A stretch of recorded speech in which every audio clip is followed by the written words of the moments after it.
이 영상은 충무공 이순신의 삶을 통해 오늘날의 우리를 있게 한 사람들이 누구이고 현재 우리는 어떻게 살아야 하며 추구해야 할 미래가 무엇인지에 대해 생각해보기 위해 제작되었다. 그저 유명한 옛 위인의 전기가 아닌 우리 인생 선배로서의 이순신에게 진지한 조언을 들어보는 시간이 되기를 바란다. 일부 준비하지 않는 자에게 아름다운 미래는 없다. 임진왜란을 맞이한 이순신. 이순신의 가문은 4대 때의 조선 왕조로 넘어오면서 두각을 나타낸다. 5대조인 리변은 정일품인 양중주부사와 홍문관 대제학을 지냈고 증조부 리건은 정삼품인 병조참이었다. 할아버지 이백록이 조광조가 중심인 소장파사림들과 뜻을 같이 하다가 김유서와의 참화를 당한 뒤로 아버지 정도 관직의 뜻을 두지 않았던 만큼 이순신이 태어날 즈음의 가세는 이미 기호로 있었다. 김유서와는 1519년 명예와 권력을 유지하려는 보수 세력에 의해 개혁을 꿈꾸던 진보 세력이 숙청당한 사건이었는데 이순신의 가문은 진보 세력이었던 것이다. 출세가 어려운 분위기에도 이순신이 후의 명정으로서 나라에 큰 공을 남길 수 있었던 것은 유년 시절의 어머니 변씨로부터 큰 영향을 받았던 때문이었다. 변씨는 아들들을 끔찍이 사랑하면서도 엄격히 교육하였다고 전한다. 이순신은 희신 요신의 두 형과 아우신이 있어 모두 사형제였다. 형제들의 이름은 돌림자인 신저위에 중국 고대 전설상의 제왕인 삼왕오제 중에서 복희시 요순 우임금을 시대 순으로 따서 붙인 것이다. 이순신의 강한 정의감은 뒤에 상관과 충돌하여 모함을 받기도 하였으며 용감함은 적을 두려워하지 않고 전투에서 매양선두에 나서서 장졸들을 지휘함으로써 이해하 장병의 사기를 북돋워 열어 전투에서 전승의 기록을 남길 수 있었다. 한편으로는 홀로 계신 노모를 극진히 받들 수 있었고 어버이를 일찍 여인 조카들을 친아들같이 사랑하였다. 적 앞에서는 강한 남자였으나 가족들에겐 한없이 약했던 사람이었던 것이다. 외의강의 전형적인 인물이랄까. 그의 시골 본가는 충청남도 아산시 염치면 배감리이지만 어린 시절의 대부분은 지금의 서울 중구 인현동에서 자랐던 것으로 전한다. 같은 마을에 살았던 류성룡은 그의 저서인 징비록에서 이순신이 어린 시절부터 큰 인물로 성장할 수 있는 자질을 갖추고 있었음을 다음과 같이 묘사하고 있다. 순신은 어린 시절 얼굴 모양이 뛰어나고 기풍이 있었으며 남에게 구속을 받으려 하지 않았다. 다른 아이들과 모여 놀 때면 나무를 깎아 화살을 만들고 그것을 가지고 북리에서 전쟁 놀이를 하였으며 자기 뜻에 맞지 않는 자가 있으면 그 눈을 쏘려고 하여 어른들도 그를 꺼려감이 그의 문 앞을 지나려 하지 않았다. 또 자라면서 활을 잘 쏘았으며 묵과에 급제하여 발신하려 하였다. 또 자라면서 말 타고 활 쏘기를 좋아하였으며 글씨도 잘 썼다. 28세 되던 해에 비로소 무인 산발 시험의 일종인 훈련원별과에 응시하였으나 불운하게도 시험장에서 달리던 말이 거꾸러지는 바람에 말에서 떨어져서 왼발을 다치고 실격하였다. 첫 무예 시험에 낙방한 뒤에도 계속 무예를 닦아 4년 뒤인 1576년 식년무과의 병거로 급제하여 권지훈련원 봉사로 처음 관직에 나갔다. 임용 대기 중인 견습관원 자리였다. 이어 종국품 경비대장인 함경도의 동구비복공관에 보직되고 이듬해에 종사품인 발포수 군만호를 거쳐 1583년 건원복권관 정칠품인 훈련원 참부를 역임하고 1586년에 말을 관리하는 관청인 사복시의 종육품 주부가 되었다. 무관으로 발을 들여놓은 그의 진로는 순탄하지만은 않았다.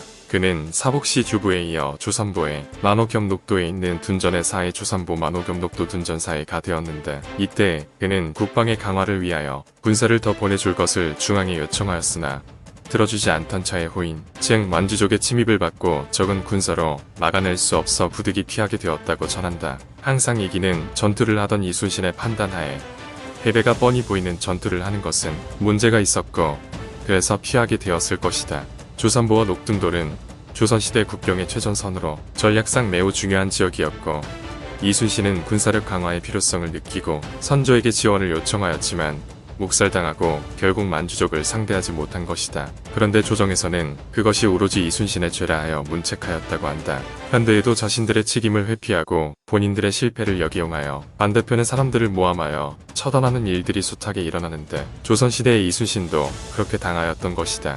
그러나 이순신은 처형당할 것을 두려워하지 않고 주장의 판결에 불복하면서 전병을 틀어주지 않고 정죄하는 것은 옳지 않다 하여 끝내 자기의 정당성을 주장하였다. 억울함을 참지 못하는 그의 올곧은 성품이 드러난 시점인 것이다. 후에 이순신의 주장이 사실임이 조정에 알려져서 중형을 면하기는 하였으나 첫 번째로 백의 종군하는 억울한 길을 걷게 되었다.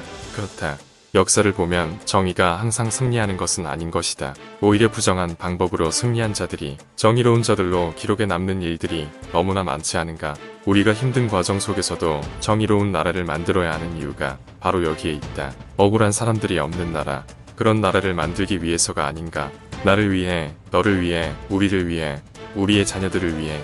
이순신은 백의종군 후 전라도 관찰사 이광에게 발탁되어 전라도의 조방장 선정관 등이 되고 1589년 정읍의 현감으로 있을 때 유성룡에게 추천되어 중산품인 고사리 첨사로 승진, 이어 절충장군으로 만포첨사 진도군수 등을 지내고 47세가 되던 해에 전라도의 수군을 총지휘하는 정산품 수군절도사가 되었다. 당시는 이미 일본을 통일한 외에 도요토미 히데요시가 조선을 침략할 것이라는 소문이 퍼져 있었던 시기였는데 이순신은 곧 외침이 있을 것에 대비하여 여수에 있었던 좌수영을 근거지로 삼아 전선을 제조하고 군비를 확충하는 등 일본의 침략에 철저히 대처하였고, 나아가서 분량의 확보를 위하여 해도에 둔전을 설치할 것을 조정에 요청하기도 하였다. 옛만화 전투에 패한 것은 용서가 되지만 배식에 실패한 것은 용서가 되지 않는다 하지 않았던가. 아니 땐 굴뚝에 연기나랴.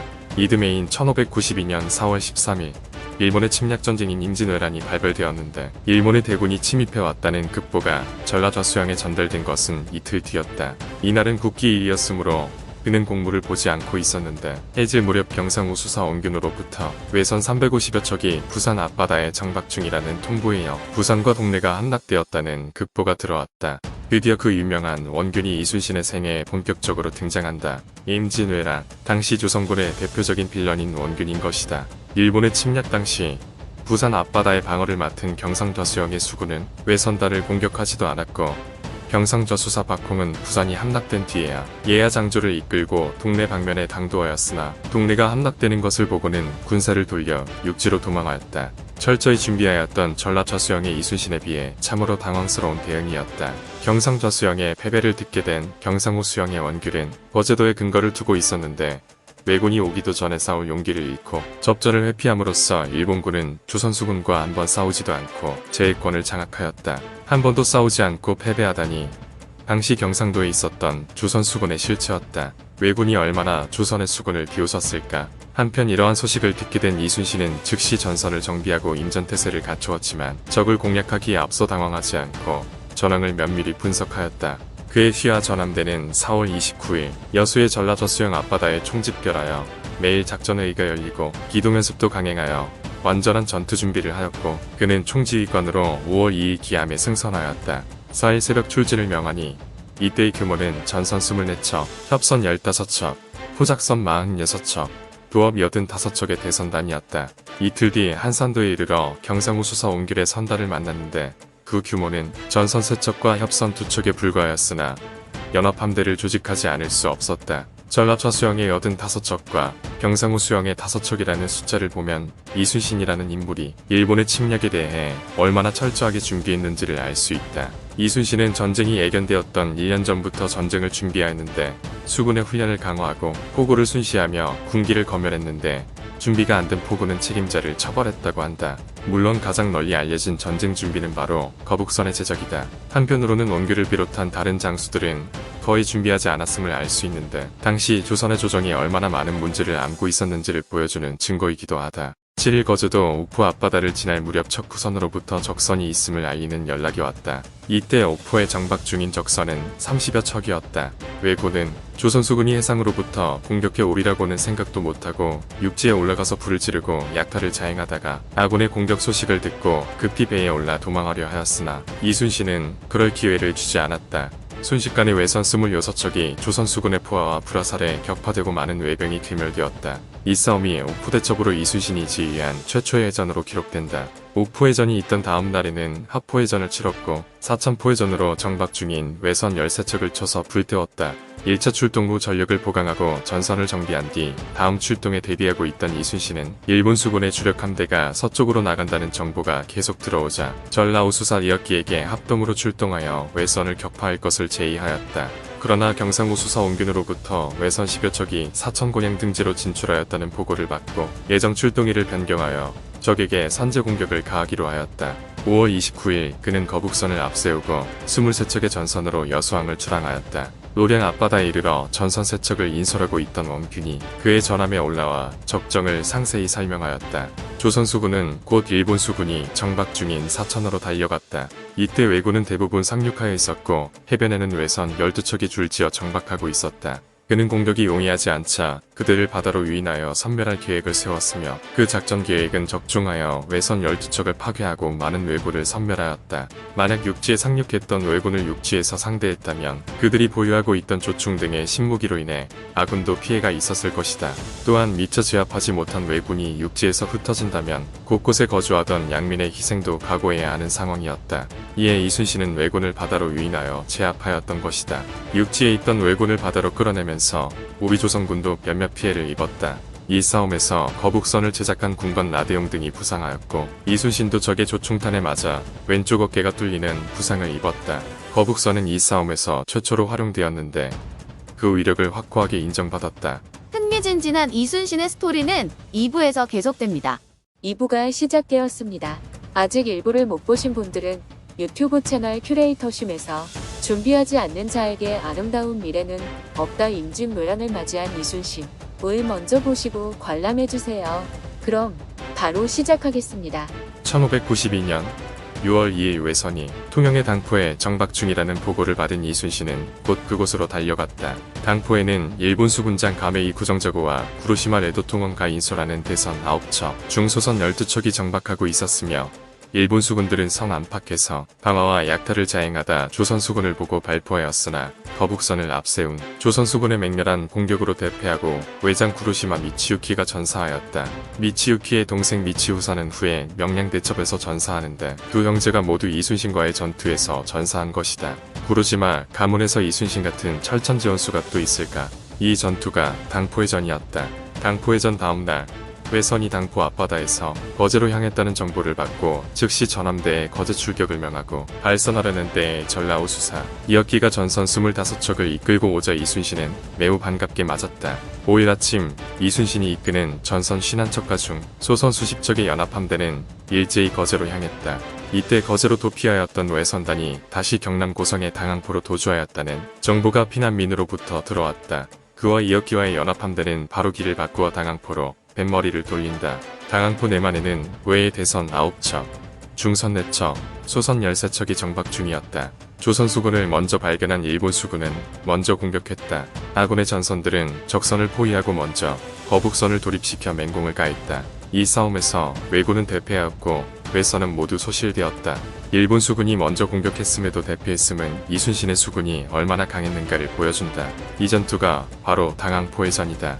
1592년 6월 7일 사천 당포, 당항포에서 해상 전투를 벌인 조선 수군은 연합함대를 구성하여 여수의 웅천 증도 앞바다에 진을 치고 있었다. 전라좌 수사 이순신이 23척, 전라우 수사 이역기가 25척, 경상우 수사 옹균이 3척 등 모두 51척의 전선으로 구성된 함대였다. 이때 거제도 앞바다에서 일본 수군 대선 5척, 소선 2척이 율포에서 나와 부산진 쪽으로 향하는 것을 발견하였다.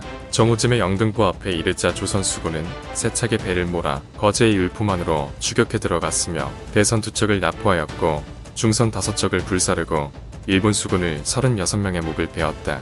적장 구로시마 미치유키 레도통군은 자결하였다. 이 전투가 바로 율포의 전이다.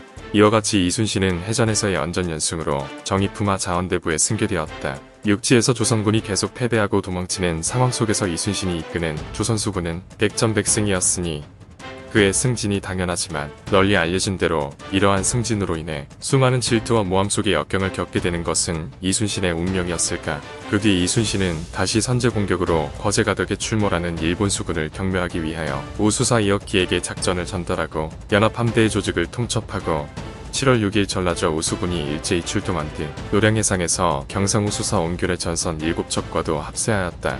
이때 일본군은 해전에서의 패배를 만회하기 위해 병력을 증강하였는데 거제의 견내량에는 적장와 키세카, 협판한치 등이 인솔한 대선 36척, 중선 24척, 소선 13척이 정박하고 있었다.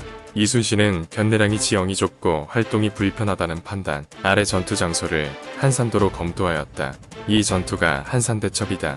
이순신은 약간의 판옥선으로 일본의 수군을 공격하면서 한산도 앞바다로 유인한 뒤 하객진을 쳐 일제히 총통을 발사하는 듯 맹렬한 공격을 가하여 침각선 7척, 대선 28척, 중선 17척, 소선 7척을 격파하였다. 한산대첩에서 와키사카에 가신 와키사카대의 협한 좌병의 와타나베, 도변치 로이문 등 이름 있는 장수들이 전사하였다. 이순신은 이 한산대첩의 공으로 정의품상의 정원대부에 승계되었다. 한산대첩 후 그는 다시 전진하여 창원 안골포의 적선을 격파하였다.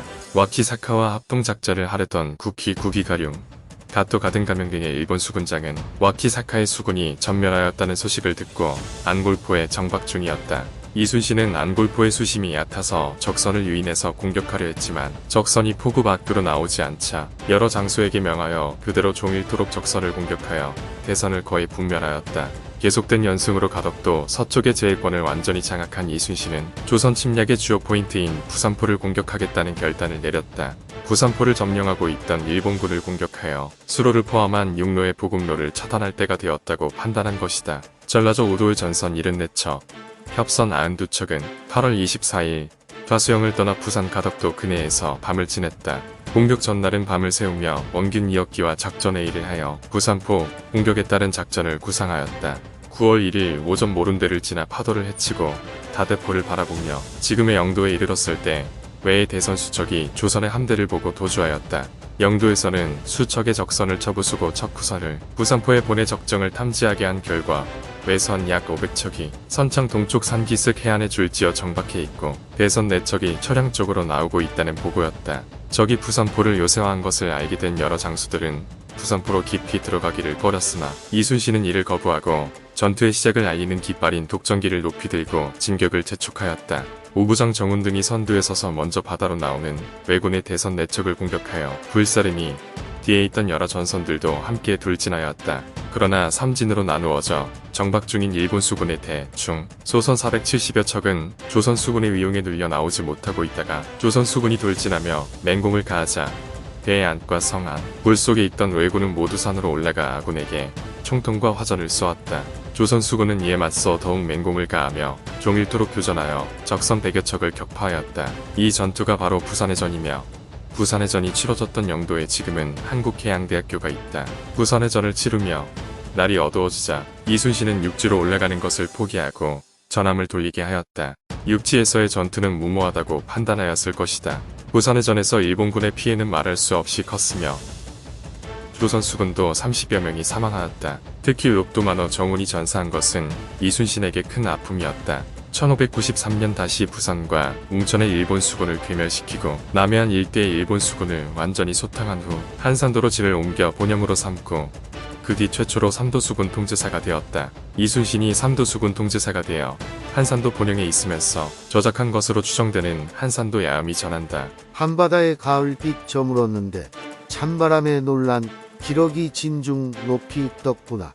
가슴에 근심 가득 잠 못 이루는 밤 새벽달이 들어와 활과 칼을 비추네. 이듬해 명나라 수군이 레어나자 통영죽도로 지를 옮기고 이어 거제 장문포에서 왜군을 격파, 적군의 후방을 교란하여 서해안으로 진출하려는 왜군의 전지를 막아 이들의 작전에 큰 차질을 가져오게 하였다. 이순신이 이끄는 조선 수군이 일본 본토와 조선을 침략한 일본군의 소통을 차단함으로써 사실상 패색이 짙었던 조선군의 승리를 가져온 것이다. 아마도 이순신이 없었다면 일본으로부터 지속적으로 보급을 지원받은 왜군으로 인해 조선이 패망했을 가능성이 높다. 이순신의 활약으로 난처해진 일본과 명나라 간의 강화회담이 진행되면서 전쟁이 소강 상태에 들어가자 이순신은 후일에 대비하여 군사훈련, 군기확충, 피난민 생업의 보장, 산업장려 등에 힘썼다. 조선의 국토를 유린하고 조선군이 싸운 전쟁인데 왜 조선과 왜가 아닌 명나라와 왜가 강화회담을 했을까? 지금 생각해보면 참 속상한 상황인데 이는 당시 조선이 명나라의 조공국이기 때문이었다. 조선 스스로 자주국가였다면 조선 스스로 회담의 주체가 되었을 텐데 자신들의 국토가 유린당하고 국민들이 죽어나가는 상황임에도 회담은 우리 조선이 아닌 명나라가 주체가 되었던 것이다. 이러한 역사는 근현대사에도 반복되는데 제2차 세계대전에서 일본이 패망함으로써 독립을 이룬 우리나라는 일본의 식민지가 되어 유린당한 36년 동안 수많은 노력을 하였음에도 불구하고 스스로의 노력으로 독립된 것이 아닌 1945년 8월 15일 세계대전의 종료로 얻어진 독립이었기에 우리 스스로 미래를 결정하지 못하고 미국, 소련 등 세계대전의 승전국에게 우리나라의 결정권을 넘긴 것이다. 결국 한반도는 다른 나라, 사람들의 결정에 의해 남북으로 나눠져 공산주의 진영의 소련령, 자유주의 진영의 미국령으로 분단되었고 독립 5년 만인 1950년의 6.25 한국전쟁으로 지금의 상황이 이어져 온 것이다. 우리의 미래를 우리가 스스로 결정하려면 다른 나라, 힘센 나라에 의지하기보다는 자주적인 힘을 길러야 함을 수많은 역사가 우리에게 말해주고 있다. 길고 긴 역사 속에서 어느 외국이 영원한 우방이었으며 의리를 지켰던가. 이순신 같은 뛰어난 장수가 아무리 많아도 자주국가가 아니면 국가의 중요한 결정을 스스로 내릴 수 없다. 국제사회는 그렇게 냉정한 것이다. 임진왜란을 치르는 이순신을 통해 우리는 그저 영웅의 무용담을 보는 것이 아니라 왜 우리가 자주적인 힘을 길러야 하는지를 알아야 한다. 이러한 사실은 국가에만 적용되는 것은 아니다.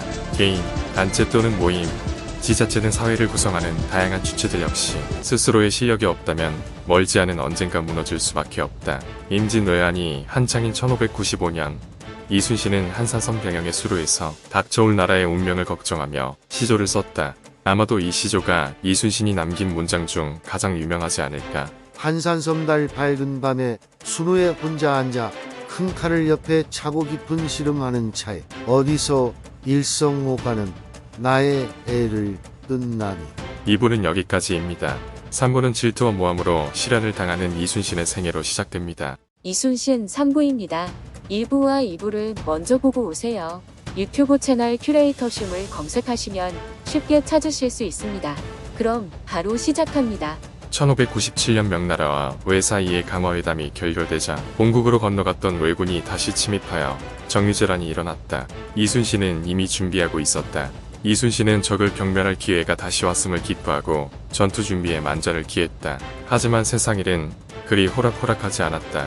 출세의 눈이 어두운 원균의 모험과 왜군의 모력으로 이순신은 누명을 쓰고 옥에 갇히는 몸이 되었던 것이다. 보니시 소서행장의 부하이며 이중간첩인 요시라라는 자가 경상우병사 김응서에게 갑도 가등청정가 어느 날 바다를 건너올 것이니 수군을 시켜 이를 사로잡을 것을 은밀히 알려오자 조정에서는 통제사 이순신에게 이를 실행하라는 명령을 내렸다.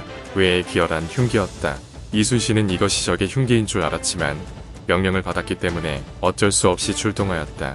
군대에서 특히 왕권 국가인 조선에서 왕명을 어기는 것은 있을 수 없는 일이었기 때문이었다. 가토는 이미 수일 전에 서생포에 들어온 뒤였다. 이때 마침 조정에서도 이순신의 친구인 영의정 유성룡을 몰아내려는 자들이 있었다. 이순신은 유성룡이 전라조 수사로 추천한 사람이라 이를 구실로 먼저 그가 모함을 당하게 되었다. 경상우 수사 옹균 같은 이는 이순신에 대해 한층 더 노골적인 불만을 가졌던 상황이기 때문에 이순신을 모함하는 소를 올렸다. 상소를 받은 선조는 돌아가는 실정을 정확하게 파악하지 못하여 원균의 상소말을 믿고 크게 노하여 이순신이 명령을 어기고 출전을 지연하였다는 죄를 들어 그에게 벌을 주고 원균으로 하여금 그 직을 대신하게 하였다.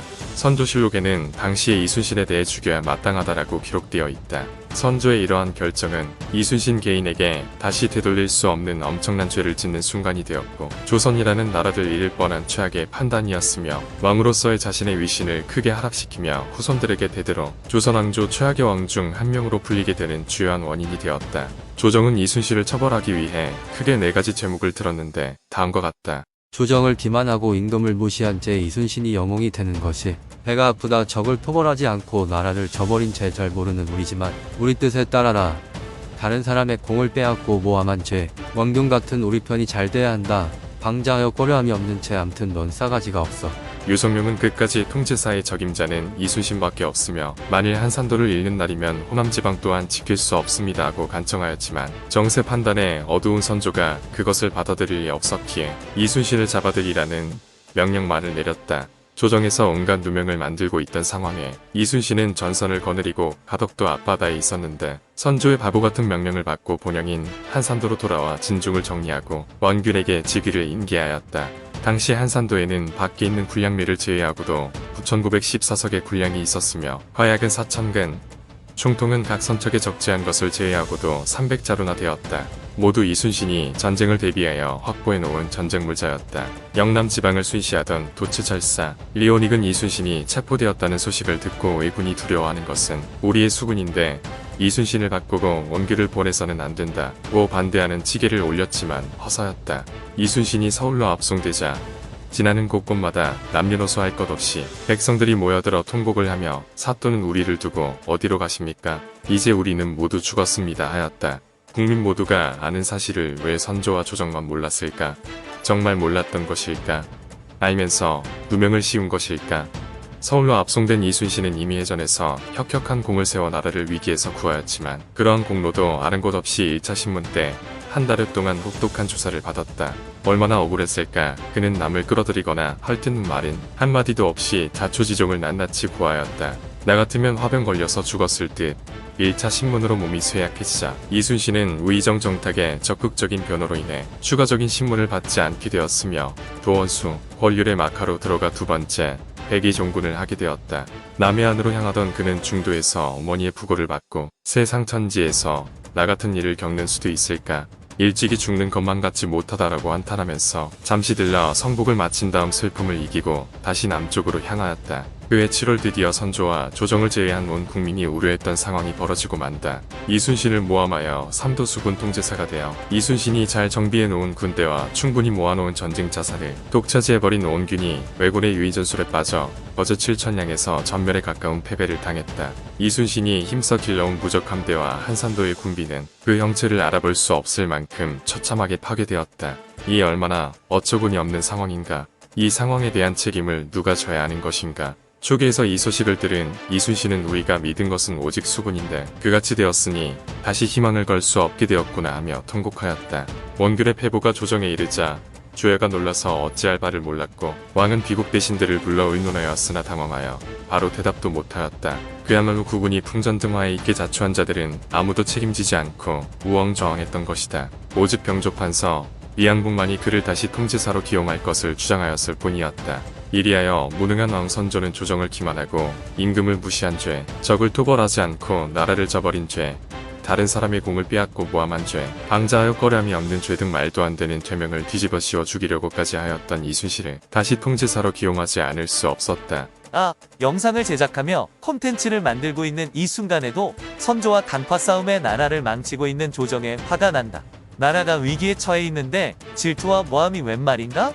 왜 이런 자들이 국정을 휘두르는 나라였단 말인가? 입이 10개라도 할 말이 없을 선조는 변명할 말이 궁하였던지 이순신에게 내리는 교서에서 지난번의 경에 관직을 빼앗고 죄를 주게 한 것은 또한 사람이 하는 일이라 잘 모르는 데서 나온 것이요. 그래서 오늘날 패전의 욕을 보게 된 것이니 그 무엇을 말할 수 있겠소 하며 얼버무렸다. 참으로 무책임한 발언이다. 가산을 탕진하고 아임소리하는 것과 무엇이 다른 것인가. 어처구니 없는 상황 속에서 통제사에 재임용된 이순신은 남의 등지를 두루 살폈으나 남은 군사 120인에 병선 12척이 전부였다. 그가 준비해놓은 전쟁 자산은 원결에 의해 모두 사라졌다. 하지만 이순신은 실망하지 않고 조정의 만류에도 불구하고 수전에서 적을 맞아 싸울 것을 결심하였다. 아무리 이순신이라 한들 고민이 없었겠는가. 억울함과 원통함에 기가 찰 상황이지만 이순신은 자신에게 주어진 상황을 현명하게 대처해 나간다. 이순신은 왜 그토록 괴롭히던 선조의 부름에 응했을까? 나 같으면 과연 응했을까? 8월 15일 다시 돌아온 이순신은 진도와 해남 사이 울돌목에서의 해전에 앞서 장병에게 필사즉생 필생즉사의 필승의 신념을 일깨우고 13척의 전선과 빈약한 병력으로 10배가 넘는 133척의 왜군과 대결하여 31척을 침몰시키는 큰 전과를 올렸다. 이 싸움 모함에서 벗어나 다시금 통제사로 부임한 뒤에 최초의 대첩이며 수군을 재기시키는데 결정적인 구실을 한 전투였는데 이름하여 그 유명한 명량대첩이다. 풍부한 전투선거 물자를 보유하고도 대패한 원균의 7전량해전에 비교하여 물리적으로 말도 안 되게 열세인 상황에서 이긴 승리였기에 명량대첩은 세계해전사의 전무후무한 기록으로 남아있다. 명량대첩으로 제해권을 다시 찾은 그는 목포 고화도를 본거지로 삼았다가 다음해 2월에 고금도로 영을 옮긴 다음 군사를 옮겨진을 설치하고 백성들을 모집하여 널리 둔절을 경작시키고 오염도 판매하였다. 원균이 날려버린 군사자산을 다시금 모아야 하는 것이다. 이건 머밑 빠진 독에 물 붓기도 아니고 무능한 선조와 부패한 조정의 잘못된 판단으로 날려버린 이 울분을 어떻게 보상받을 수 있을 것인가. 당시엔 왕이 선거제가 아니었기 때문에 백성들이 어쩔 수 있는 상황이 아니었지만 나라를 이끌 지도자는 정말 신중하게 선출해야 하고 지도층은 자신들의 사리사욕을 채우는 것이 아니라 백성들을 위해 진정한 노블레스 오블리주를 실천해야 한다. 국민들은 항상 지도층이 잘하고 있는지 면밀히 판단해야 하고 자원이 부족하고 똑똑한 머리와 빠르고 정확한 손밖에 없는 우리나라가 주변을 둘러싸고 있는 열강들 속에서 강자로 살아남을 수 있는 방법이다. 다시 본론으로 돌아가서 이순신이 돌아왔다는 소식이 알려지면서 장병들이 다시 모여들고 난민들도 줄을 이어 돌아와서 수만가를 이루게 되었으며 군진의 위용도 예전 한산도 시절에 비하여 10배를 능가할 수 있게 되었다. 이렇듯 단시일에 제일권을 회복하고 수군을 재기시킬 수 있었던 것은 오로지 이순신의 탁월한 능력 때문인 것으로 판단할 수 있지 않을까. 왜군은 명량의 전에서 패배한 이후 육전에서도 계속 고전하였다. 다음해 8월 부요토미 히데여 풍신수길과 병사하자 왜군은 더 이상 전쟁을 치를 이유가 없어져서 순천 등지로 집결하면서 철수작전을 서둘렀다. 이 소식을 접한 이순신은 명나라 수군도도 지인과 함께 1598년 9월 고금도 수군 진영을 떠나 노량 근해에 이르렀다. 명나라 육군장 묘정과 수륙합동작전을 표외교에 주둔하고 있는 왜군 보니시 소사행장의 부대를 섬멸하기 위함이었다. 보니시는 수륙 양면으로 위협을 받게 되자 지인에게 뇌물을 바치고 퇴로를 열어줄 것을 호소하였다. 이에 지인은 고니시가 마지막으로 요청한 통신선 한 척을 빠져나가게 하고 이순신에게 그 사실을 알렸다. 남의 나라에서 일어난 전쟁이니 지인의 입장에선 배 한 척 보내준 게 무슨 대수냐고 생각했을 것이다. 다시금 자주적인 국방이 중요함을 깨닫는다. 보니시는 통신선으로 사천 등지의 시마스 도진 이용과 연락해 남해 부산 등지에 있는 왜군 수군의 구호를 받아 조선과 명나라의 연합수군을 협공하면서 퇴각하려는 생각이었다. 그러한 고니시의 전략을 잘 알고 있는 이순신은 지인을 꾸짖고 함께 진영을 재정비해 왜군을 맞아 경멸하기로 하였다. 이순신은 수년간 우리 땅을 유린해온 왜군을 곱게 돌려보낼 수 없었다. 모두가 이순신과 같은 마음이면 참 좋았겠으나 전쟁이 지겨워진 명나라와 우리 조정은 복수보다는 전쟁을 빨리 마무리하고 싶어 했다.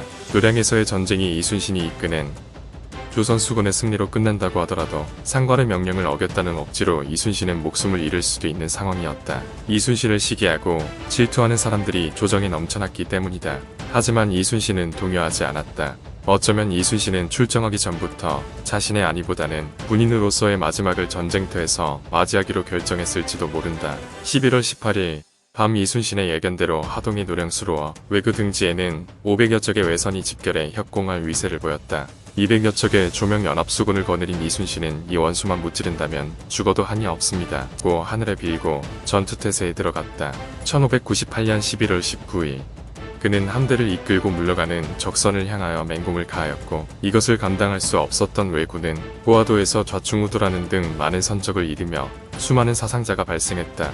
그러나 선두에 나서서 군을 지휘하던 이순신은 왜군이 쏜 유탄에 맞았다. 자신의 죽음을 직감한 그는 마지막 순간까지 싸움이 바야흐로 급하니 내가 죽었다는 말을 삼가라 하고 조용히 눈을 감았다.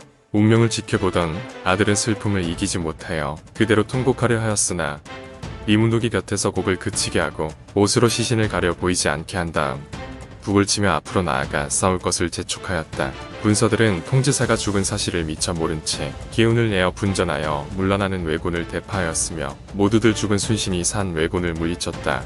묘외쳤다. 그의 죽음이 알려지자 모든 백성들이 애통해하였다. 이순신, 그가 지켜준 나라, 대한민국, 그가 그토록 지키고자 했던 나라는 어떤 나라였을까? 내가 살고 싶은 나라는 어떤 나라인가? 끝까지 함께해 주셔서 감사합니다. 4부에서는 이순신에 대한 국내외의 평가에 대해 생각해 보겠습니다. 커밍순. 국내외 유명 인사들의 이순신에 대한 찬사대 이순신 4부 최종회 큐레이터심 이순신 4부가 시작되었습니다. 이순신은 대한민국의 대표적인 위인이자 영웅인데요. 이는 비단 대한민국 내에서만의 관점이 아닙니다. 세계의 수많은 사람들이 이순신을 높이 평가했는데요. 좀 더 자세히 알아볼까요? 지금 시작합니다. 1. 이순신과 조명연합군으로 함께 싸웠던 명나라 수군제독 진린도 이순신에 대하여 유경천 이지지제 보천육일지공이라 하여 높이 평가하였고 그의 부음을 접하자 땅을 치며 통곡하였다. 2. 선조실록에서 사관은 이순신의 죽음에 대하여 그의 단충은 나라를 위하여 몸을 바쳤고 위를 위하여 목숨을 끊었네. 비록 옛날의 양장이라 한들 이에서 더할 수가 있겠는가. 애석하도다. 조정에서 사람을 쓰는 것이 그 마땅함을 모르고 순신으로 하여금 그 재주를 다 펼치지 못하게 하였구나. 영신년 정리년 사이 통제사를 갈지 않았던들 어찌 한산도의 폐모를 초래하여 양호지방 충청도 전라도 이적의 소굴이 되었겠는가. 그 애석함을 한탄할 뿐이로다라고 평하였다. 3. 역사학자 정인보는 리충무공 순신기념비에서 공은 명장보다도 성자이다. 심묘 부칙이 오직 지성 측달에서 나온 것이다. 다시 말하면 공은 성자이므로 명장이다라고 하였다. 4. 천관우는 한국사의 재발견에서 충무공은 거의 완전 무결한 인물이었다. 그러기에 성자라 하고 영웅이라 일컫는 것이다 라였다. 해전사 연구가이며 이순신을 연구한 영국의 주 A. 벨러드 제독은 그에 대하여 다음과 같이 평하였다. 이순신 제독은 서양 사학자들에게는 잘 알려져 있지 않다. 그러나 그의 업적은 그로 하여금 넉넉히 위대한 해군사령관 가운데서도 뛰어난 위치를 차지하게 하였다. 이순신은 전략적 상황을 널리 파악하고 해군 전술에 비상한 기술을 가지고 전쟁의 유일한 참정신인 불궐의 공격 원칙에 의하여 항상 고무된 통솔 정신을 겸비하고 있었다. 어떠한 전투에서도 그가 참가하기만 하면 승리는 항상 결정된 것과 같았다. 그의 물불을 가리지 않는 맹렬한 공격은 절대로 맹목적인 모험이 아니었다. 그는 싸움이 벌어지면 강타하기를 주저하지 않았으나 승리를 확보하기 위하여 신중을 기하는 점에 있어서는 넬슨과 공통된 점이 있었다. 중력 영국 사람으로서는 넬슨과 어깨를 견줄 사람이 있다는 것을 시인하기란 항상 어렵다. 그러나 만일 그렇게 인정할 만한 인물이 있다면 그는 한 번도 패배한 일이 없고 전투 중에 전사한 이 위대한 동행의 해군사령관 이순신이라는 것은 틀림없는 것이다 라고 평하였다. 6.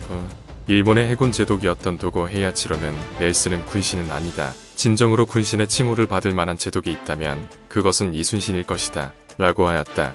도고 헤야치로의 이 발언은 진위에 대한 논란이 있음을 밝힌다. 7. 미 해군 대령 조지에 해거먼은 1997년 미 해군 잡지에 기고한 거북선의 왕자라는 글에서 가장 위대한 한국의 영웅은 그렇게 장렬한 죽음으로 생을 끝마쳤다. 임금이 충무공이라는 가장 명예로운 시호를 수여한 이순신이야말로 300년간 일본의 극동 침략을 저지한 사람이라고 해도 과언이 아니다. 이라고 하였다. 8. 일본의 해군 중장인 사토 데스타로는 해군 장군인 내가 평생을 두고 경무하는 바다의 장수로 네덜란드의 로이테르와 조선의 이순신이 있다. 그 중에서 갑과 을을 정하라 한다면 서슴지 않고 이순신을 먼저 추천할 것이다. 영국의 넬슨이 세계적인 명장이 높은 것은 누구나 잘 아는 사실이지만 그 인격에 있어서나 창의성에 있어서는 도저히 이순신의 짝이 될 수 없다. 9어였다. 9. 영국군의 총사령관이었던 버너드 로 몽고메리는 그에 져서 전쟁의 역사에서 조선에는 이순신이라는 뛰어난 장군이 있었다. 장군 이순신은 전략가이자 전술가였고 탁월한 자질을 지닌 지도자였을 뿐만 아니라 기계 제작에도 재능이 뛰어난 사람이었다. 중략. 일본 해군은 용감하게 싸웠으나 장군 이순신의 거북선에는 저항할 수 없었다. 9어였다. 이 9명 외에도 수많은 전쟁 역사가들이 이순신을 높이 평가하고 있다. 최근에는 미국의 만화작가인 올리 콤판이 만화 이순신을 그려 화제가 되기도 하였다. 한국과 아무 연관도 없는 미국인조차도 이순신의 매력에 푹 빠졌던 것이다. 그런 그가 생전에 이처럼 험난한 삶을 이어갔음을 생각하면 나라가 무엇인지에 대해 다시금 고민하게 한다. 이순신이 노량해전에서 전사한 데 대하여는 후대인들의 많은 의문을 자아내고 있지만 그것은 어디까지나 추리에 불과한 것이며 확실한 근거는 없다. 이순신은 그래도 능하여 난중일기 등 뛰어난 작품을 남겼으며 특히 진중에서 르펜 시조들은 우국 충정이 담긴 걸작품으로 뽑히고 있다. 그가 전사했다는 소식이 조정에 전해지자 선조는 관원을 보내 조상하고 우의정에 추증하였다. 1604년 선무공신 1등의 높은 대고 덕풍부흥곤에 추봉되었으며 좌의정의 추정 정조 17년인 1793년 다시 영의정이 더해졌다. 살아계실 때 잘해야지. 죽은 다음이 무슨 소원인가 애석하다. 묘는 충청남도 아산시 은북면 어라산에 있으며 왕이 친히 지은 비문과 충신문이 건립되었다. 충무의 충렬사, 여수의 충민사, 아산의 현충사 등에 재앙하였는데 이 중에 현충사의 규모가 가장 크다. 현충사는 조선 숙종 연간에 이고장의 유생들이 그의 사당을 세울 것을 상소하여 1707년에 사액 현충사가 입사되었다. 그 뒤 일제강점기 때에 동아일보사가 주관하여 전 국민의 성금을 모아 현충사를 보수하였고 제3공화국 때 대통령 박정희의 특별 지시에 의하여 현충사의 경역을 확대, 성역화하고 새로이 전시관을 설치하여 종가에 보존되어 오던 난중일기와 그의 유품 등을 전시하였다. 그리고 그의 일생과 중요 해전을 그린 식경도가 전시되어 있다.